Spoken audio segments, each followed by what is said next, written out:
This is a video tutorial for Philosophy 123, Module 5, on Hume's dialogues and the evidential problem of evil. In the other video tutorial, we distinguished various concepts that are relevant to talk of the problem of evil.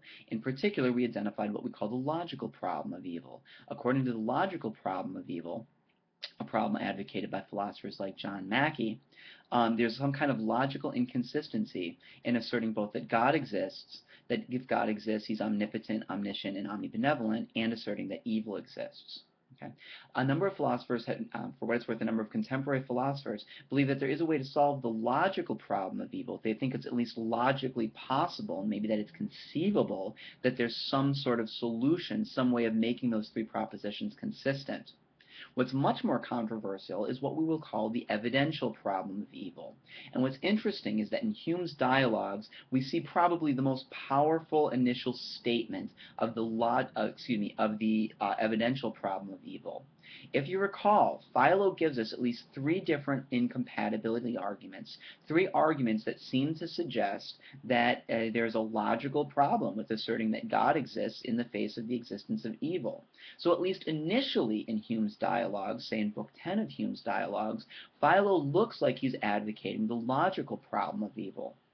But then something remarkable happens.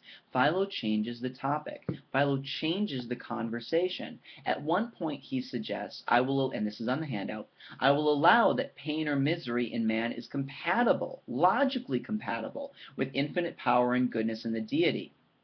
Okay? So at least for the sake of argument, Philo's going to allow that there is a logically possible way to make the propositions God exists, God is O, and evil exists logically consistent. But he continues, you must prove, now speaking to Cleanthes, you must prove these pure, unmixed, and uncontrollable attributes from the present mixed and confused phenomenon, and from these alone, a hopeful undertaking. This is an important passage. What is Philo talking about when he talks about mixed and confused phenomenon?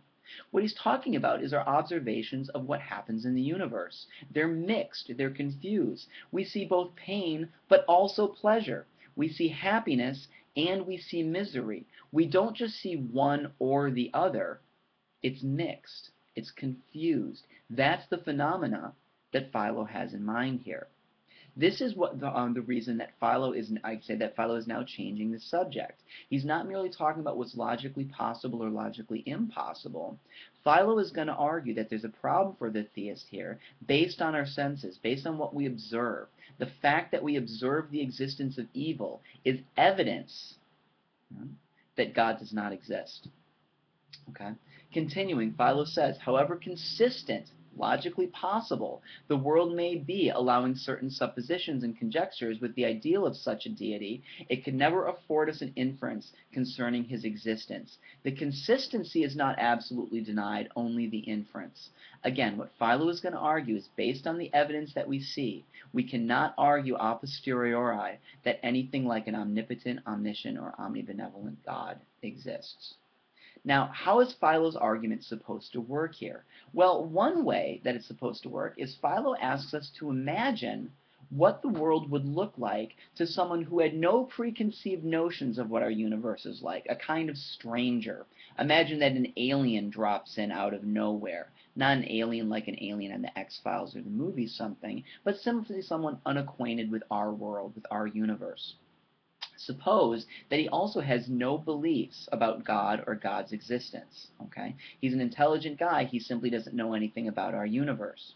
Imagine on the one hand that we told him that our universe is the product of an omnipotent, omniscient, and omnibenevolent creator. Well, what would that universe look like? Presumably, Philo thinks, something very, very different than what he will actually find. That what this stranger would believe about our universe beforehand would pale in comparison to what he actually sees. Okay?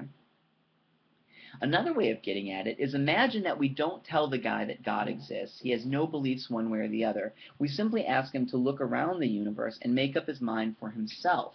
Based on all this suffering, and again, it's confused and mixed phenomenon. It's not all suffering and misery. There is some happiness and pleasure as well. But would he, based on what he actually observes in the universe, all of it, ever come to the conclusion by himself that our universe was the product of supreme goodness, supreme wisdom, and supreme power. Philo suggests not. Philo suggests not. So that's what the experience of evil is not supposed to suggest. Whatever it does suggest about the existence of God and the creator of the universe, what it doesn't suggest is that ours is the product of an OOO being. Now continuing, okay, Philo offers us four different hypotheses about the first cause of the universe, about the designer of the universe. The first is that they're endowed with perfect goodness. Second, that they have perfect malice, hatred and that sort of thing. That they are opposite and have both, or that they have neither. Here's my way of rendering the four hypotheses about God, the creator of the universe. Either that God is perfectly benevolent, that God is perfectly malevolent, that he is both malevolent and benevolent, or that he is neither. Okay? Now, Philo thinks we can rule out the first two principles. Why? Because, again, of the pure and mixed phenomenon. Pure and mixed phenomenon, Philo says, can never prove these two former unmixed principles. The fact that we sometimes see some pain suggests that God is, and suffering suggests that God's not perfectly benevolent. The fact that we see also, though, some happiness and pleasure suggests that he's not perfectly malevolent either. He dismisses the next possibility that God is both benevolent and malevolent because of the general laws of nature. They're uniform. They're steady. We don't find different causes causing different things at different times. The laws of nature that govern the universe are supposed to be regular and consistent. So we wouldn't imagine that there's a God who's both malevolent and benevolent at the same time. So the only option that's left, Philo suggests, is that God is neither benevolent nor malevolent. Okay? He's simply indifferent to us. He doesn't love and care for us. He doesn't hate us either. He's simply indifferent to our continued existence. And indeed, Philo thinks, this is what observing the universe actually suggests. What it suggests is that Philo's willing to allow, perhaps, that the universe was created. If you think the teleological argument works, then you have an argument that there is an intelligent designer. But it's an intelligent designer who seems not to care very much for us, for his creation, for his progeny, and what happens. Indeed, we're told that the true conclusion is that the original source of all things is entirely different to all these principles, and has no more regard to good or ill than heat above cold, drought above moisture, light above heavy. Now this is important because this is sort of Hume telling us what he thinks we can really expect from natural religion. If we try to reason about religion a posteriori and try to gain religious knowledge in the same way that we gain knowledge about the natural world, what Hume thinks we're going to wind up with is something like what Philo winds up with. Based on observation, is there an argument, say a teleological argument, that God exists? Well, there is this argument by analogy that Cleanthes offers, but it's a pretty weak and problematic argument. That's not to say it gives us no reason to believe that there's an intelligent designer, but not very much. But it certainly, that is, observation, a posteriori reasoning, does not give us any reason to believe that that intelligent designer is omnipotent, omniscient, and omnibenevolent. So it's not clear that natural religion should, that the conclusion of natural religion, right, once we've sort of surveyed what it can get us and what it can't get us, Hume is pretty clear about what he thinks it can't get us. You can't recover anything like the major religious traditions from natural religion. You can't be a faithful Christian or Muslim, you can't be a faithful Jew, or so on and so forth. Why? Because all those religions depend upon the existence of an omnipotent, omniscient, and omnibenevolent God, and that is simply not going to be provided by natural religion. You might be able to get as far as deism.